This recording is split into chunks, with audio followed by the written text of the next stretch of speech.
Over the past couple of months, I've tested the Lectric XP 4.0 and the Velotric Fold 1 Plus, both excellent folding bikes that set the standard to measure all other folding bikes against. I like both of them, and a future video will include comparison thoughts between those two and one more new addition to the folding party. Now, I've tested a couple of Ride1Up bikes over the past couple of years, and now I have their folding model on hand to try it out.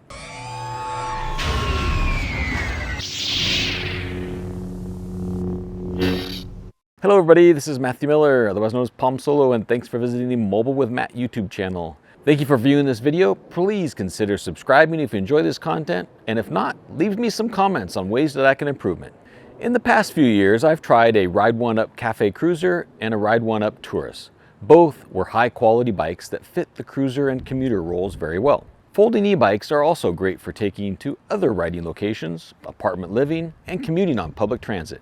The Ride1Up Portola was launched in late 2023, so you may have seen lots of other reviews over the past couple of years. But I've never had a chance to try this out. It actually turned out to be my favorite Ride1Up e-bike so far, and I wish I could have tried it out a year sooner. But let's first start by unboxing the Ride1Up Portola, and then I'll talk about my experiences with this compact folding electric bike. Like most folding e-bikes, the Ride1Up Portola arrived in a fairly compact box. I opened it up to see what accessories were included and found a stocking cap that I wore for the rest of the unboxing. Like most folding e-bikes, everything is pretty much fully assembled.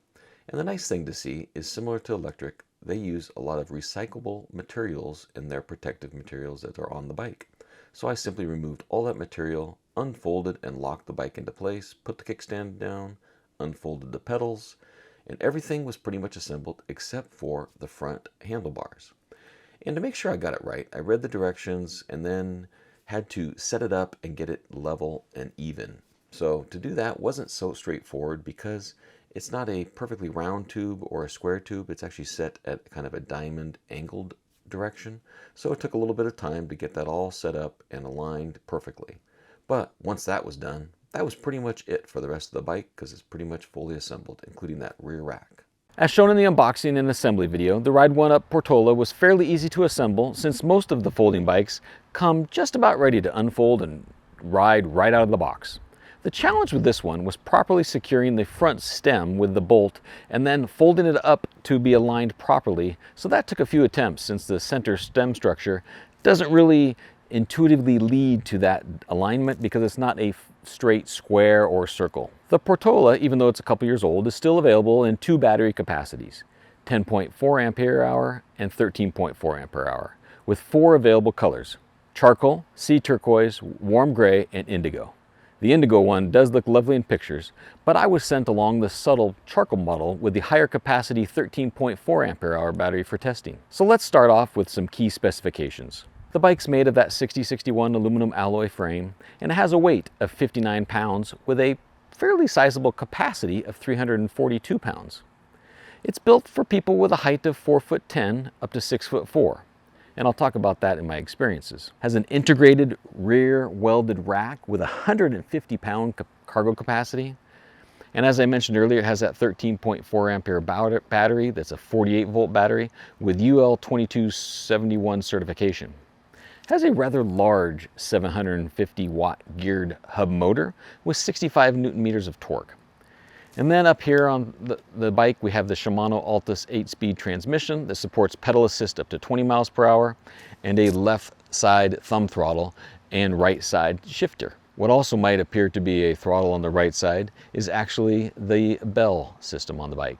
There are 5 levels of pedal assist and Ride1Up current-based cadence system, which is good to see. It has an advertised range of 30 to 50 miles and that 180 millimeter rotor dual piston hydraulic disc brakes to help you stop quickly. The front suspension is 80 millimeter forks with lockout, has folding pedals, a 100 lux front light and rear brake or tail lights. It does come with aluminum fenders and those 20-inch by 3-inch cross-country low tread puncture resistant tires. The bike also has IP65 water resistance, so you can ride it in light rain if you want to. And on the left side is a fairly basic dual tone LCD display Again, one last thing, compared to earlier on, the Portola is UL 2849 and UL 2271 certified. There are simply just 3 buttons on the controller, the plus and minus for raising and lowering the pedal assist level, and then the center power button to turn the bike on and off and to see some other metrics.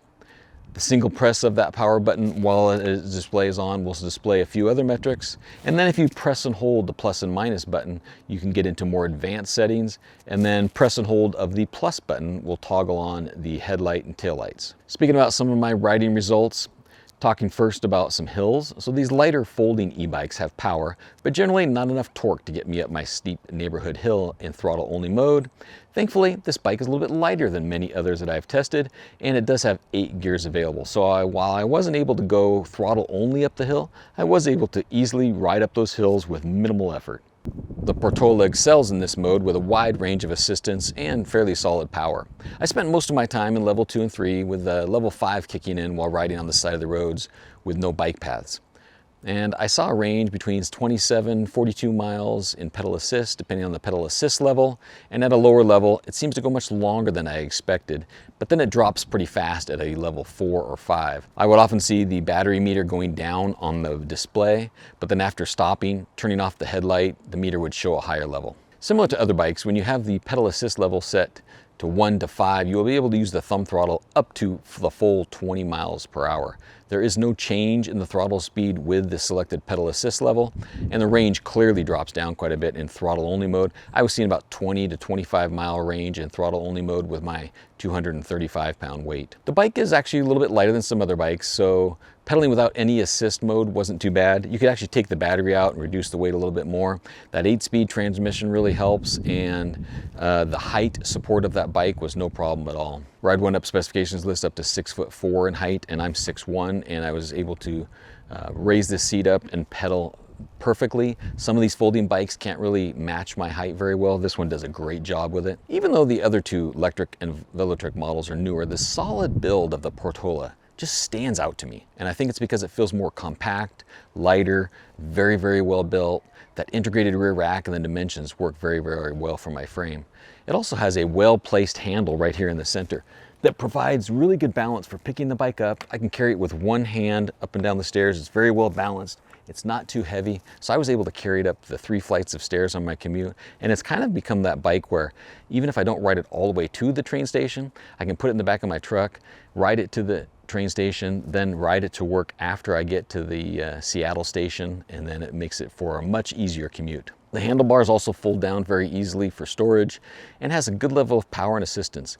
I felt very secure riding at 20 miles per hour with level 5. I just wish it would get up to 28 miles per hour with level 5. Talking about some of the areas maybe for improvement or discussion, cadence sensors were a standard a couple of years ago on most all bikes, but more companies are switching to torque sensors or giving options for both.